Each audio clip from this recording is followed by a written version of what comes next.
चलो बेटा, आज हम ऑर्गेनिक का एक नया चैप्टर, लास्ट चैप्टर शुरू करने जा रहे हैं।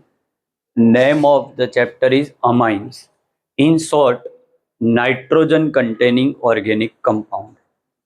ओके, तो अमाइंस क्या है? तो अमाइंस को आप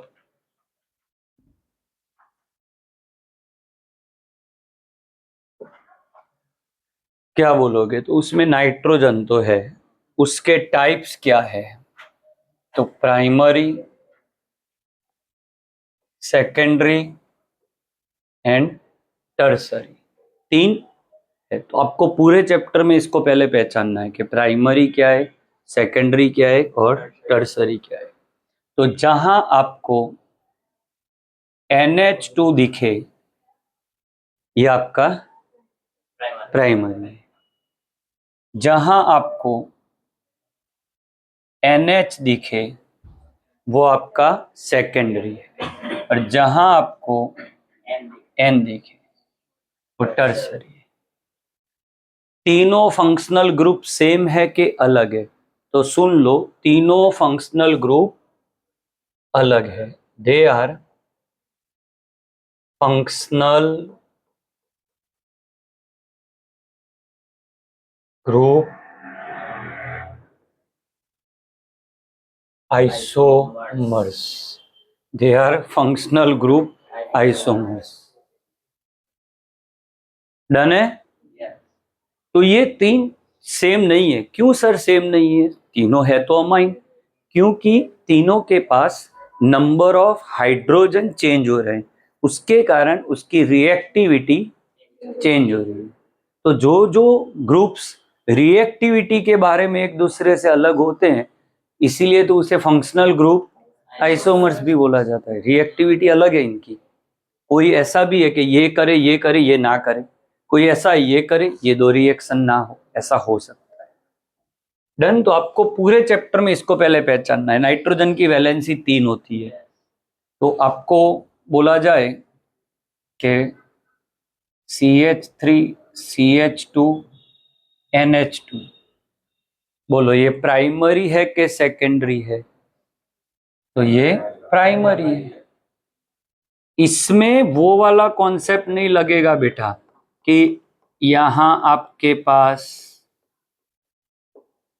उसको ऐसे नहीं देखना है कि एमोनिया वाला कार्बन, सॉरी नाइट्रोजन वाला कार्बन 2 कार्बन से जुड़ा है तो ये सेकेंडरी है। ये वो उसमें होता है, phenol, sorry alcohol, ether, halides. इसमें ऐसे प्राइमरी डिसाइड नहीं होता, यहाँ नाइट्रोजन से होता है। तो ये भी प्राइमरी है, तो ये भी आपका प्राइमरी है। डन है?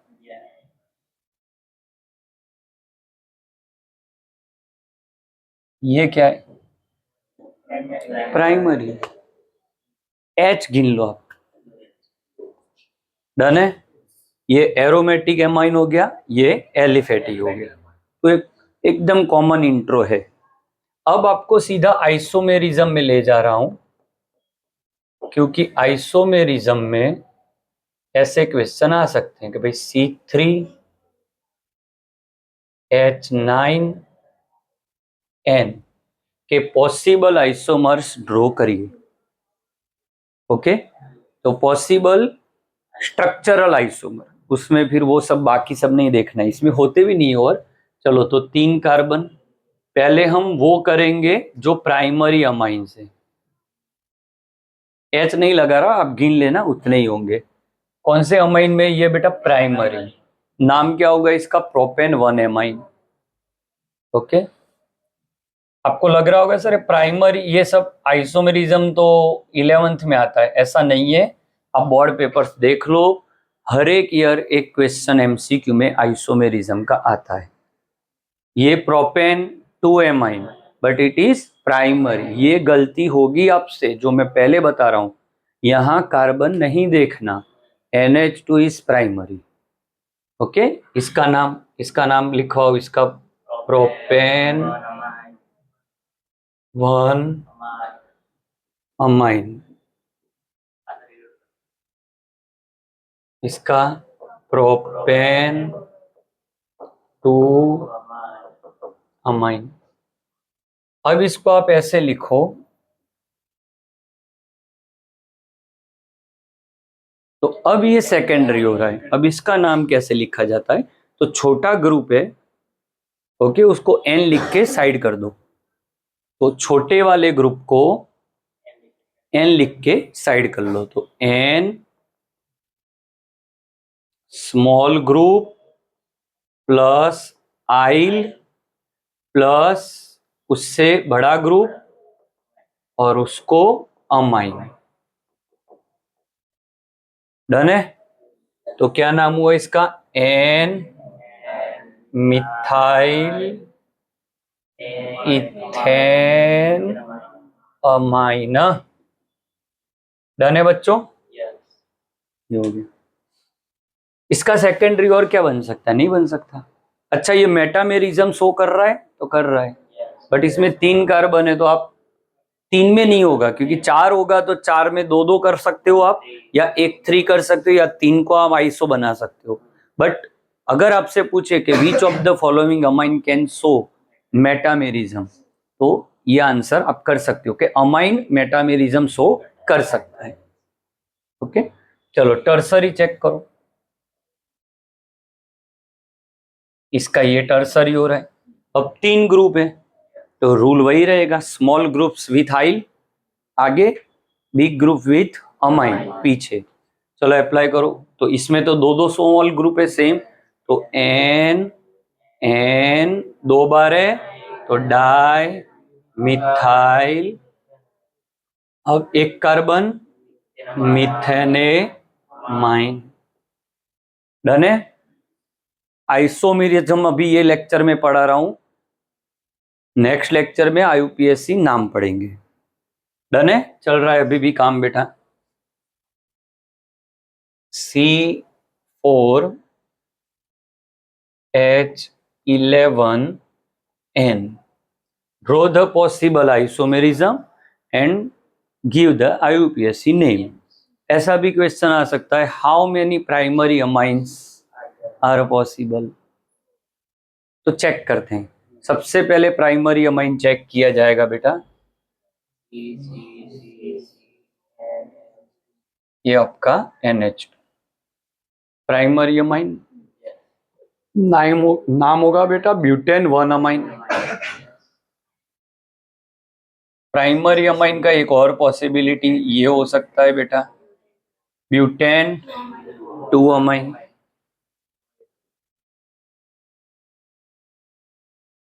अब कहाँ होगा? वही कर रहा था। अब 3 कार्बन को स्ट्रेट रख के प्राइमरी अमाइन बना सकते हो आप। 2 मिथाइल प्रोपेन 1 एमाइन। अमाइन से नंबरिंग करिए बेटा, 1 2 3। 2 मिथाइल प्रोपेन 1 अमाइन। अभी भी एक पॉसिबल है, 2 ऐसे कर सकते हो आप। डन है? 2 मिथाइल प्रोपेन 2 अमाइन। डन है? क्लियर? ये प्राइमरी अमाइंस हुए, 4 तो प्राइमरी हो रहे हैं। अब सेकेंडरी सोचते हैं, तो CCCNHC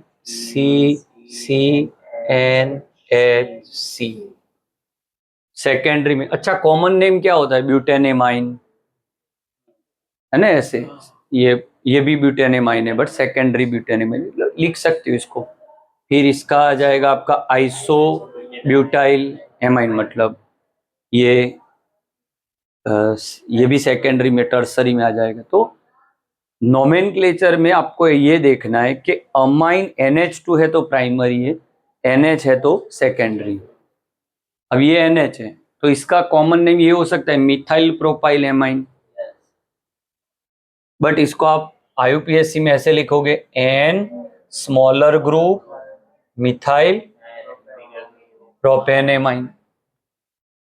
और एक तरीका है, ये एक दूसरे के मेटामर हुए। दिस 4, देखो ये पोजीशन आइसोमेरिज्म चल रहा है, ये 2 position isomer. This 2 are also position isomer, जहां NH2 का पोजीशन चेंज हो रहा है। ये दो और ये दो एक दूसरे के चेन आइसोमर, क्योंकि इसमें 4 कार्बन 4 कार्बन 3 और 3, समझे? ऐसा हमने अल्कोहल में किया था।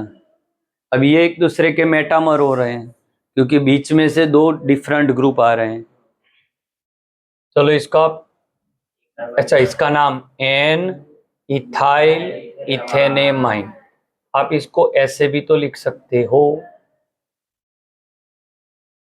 टर्सरी नहीं, उससे पहले एक सेकेंडरी आएगा ना अभी।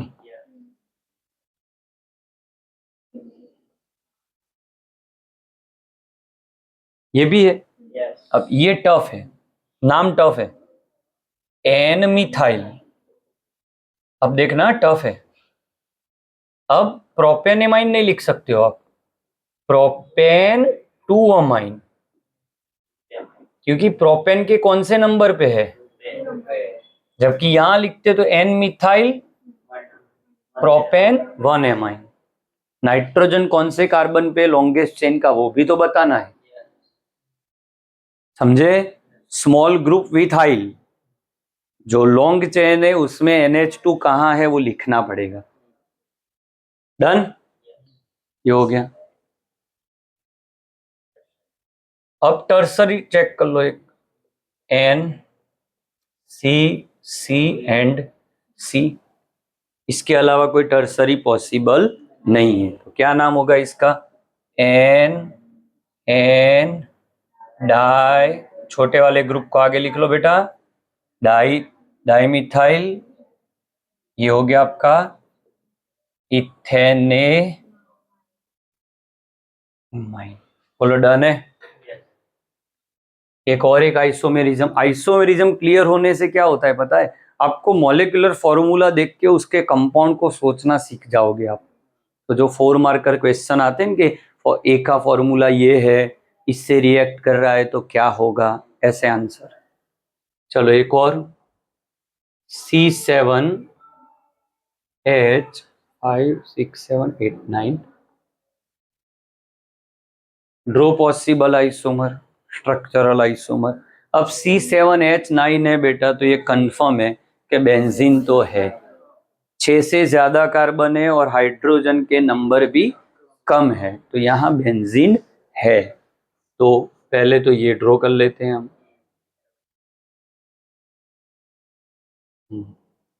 ये 6 हुए, ये 7 और ये NH2, आइसोमेरिज्म फर्स्ट आइसोमर। इसका नाम है, क्या होगा इसका नाम, फिनाइल मिथेनेमाइन। ये फिनाइल ग्रुप और अमाइन मीथेन पे है, बट इससे भी इंपॉर्टेंट बेंजाइल एमाइन, इससे वो फिनाइल मिथेनेमाइन नहीं बोलेंगे, बेंजाइल, ये बेंजाइल ग्रुप है मेरे बच्चों। तो नाम सीखो, इसके नेक्स्ट लेक्चर हम यही लेने वाले, बेंजाइल अमाइन। ये प्राइमरी एक अभी तो यही हो सकता है। अब सेकेंडरी तो NH अंदर ले लो, ये एलिफेटिक अमाइन है कि एरोमेटिक, ऐसा पूछ ले तो हाँ, इसमें बाय मिस्टेक आप एरोमेटिक मत लिख लेना, ये एलिफेटिक है, एलिफेटिक है ये। NH2 डायरेक्ट आपका बेंजीन से जुड़ जाता तो वो एरोमेटिक हो जाता, जैसे कि अब मैं जो ड्रॉ कर रहा हूं NHCH3, primary aliphatic, secondary aromatic. अब नाम हो जाएगा इसका N मिथाइल बेंजीनेमाइन, एनिलिन, एनिलिन भी लिख सकते हो आप, N मिथाइल एनिलिन, और एनिलिन को लिखा जाता है बेंजीने। एनिलिन तो बहुत फेमस कंपाउंड है, सैंडवेयर में आपने देखा हुआ है, फिनॉल की प्रिपरेशन में भी आया था। अब एनिलिन वाले ड्रॉ कर रहा हूं, प्राइमरी एरोमेटिक हुआ ये प्राइमरी एरोमेटिक हुआ, कार्बन गिन लो, हाइड्रोजन गिन लो, नाइट्रोजन देख लो, तो बताइए इसका नाम क्या होगा? तो NH2 के कंपेयर में हम मिथाइल ग्रुप ऑर्थो पे है, या तो आप 2 मिथाइल भी लिख सकते हो। तो क्या लिखोगे इसका नाम बेटा? 2 मिथाइल एनिलीन। उसमें 1 नहीं लिखने की जरूरत है बेटा, एनिलीन। और एक पॉसिबिलिटी बेटा, इसको यहां ले लो, है ना, तो 3 मिथाइल एनिलीन। अब इसको यहां ले लो, 4 methyl aniline. So these are the 5 possible isomers of this. इसमें से ये primary aliphatic, secondary aromatic, primary aromatic, primary aromatic, primary aromatic. Done है? अच्छा, एक और बात बता दूं कि यहां आप देखो सब ग्रुप, एक मिनट, टर्सरी कहाँ गया? एक लास्ट में अभी ये देखो, ये सब आसपास वाले ग्रुप सेम है ना, तो ये सिंपल अमाइन बोले जाते हैं। और जिसके आसपास वाले ग्रुप सेम नहीं, like ether, same group, sorry, 2 group same नहीं है, तो ये mixed amine, mix amines, like ether. Okay, तो ये सब वर्ड्स आपको आगे मिस्टेक होगी, तो मैंने पहले बता दिया क्या चीजें ये चैप्टर के इंट्रो में चाहिए आपको। एक तो मॉलिक्यूलर फॉर्मूला देख के आपको उसके आइसोमर, अगर carbon number of carbon change होती है, ये देखो नंबर ऑफ कार्बन सेम है तो ये पोजीशन चेंज हो रहा है, तो position isomer. Number of carbon ये दोनों में सेम है, पोजीशन चेंज हो रहा है तो पोजीशन। बट ये दो और ये दोनों को कंपेयर करो तो चेन आइसोमर। ये 4 को ये 3 से कंपेयर करो तो ग्रुप चेंज हो रहा है, तो फंक्शनल ग्रुप आइसोमेरिज्म। ये 3 को इससे कंपेयर करो, ये 4 को इससे कंपेयर करो, फंक्शनल ग्रुप आइसोमेरिज्म। ये 3 मेटामेरिज्म। डन है? तो आपका नेक्स्ट लेक्चर अब जाने वाला है IUPAC नोमेनक्लेचर। Thank you.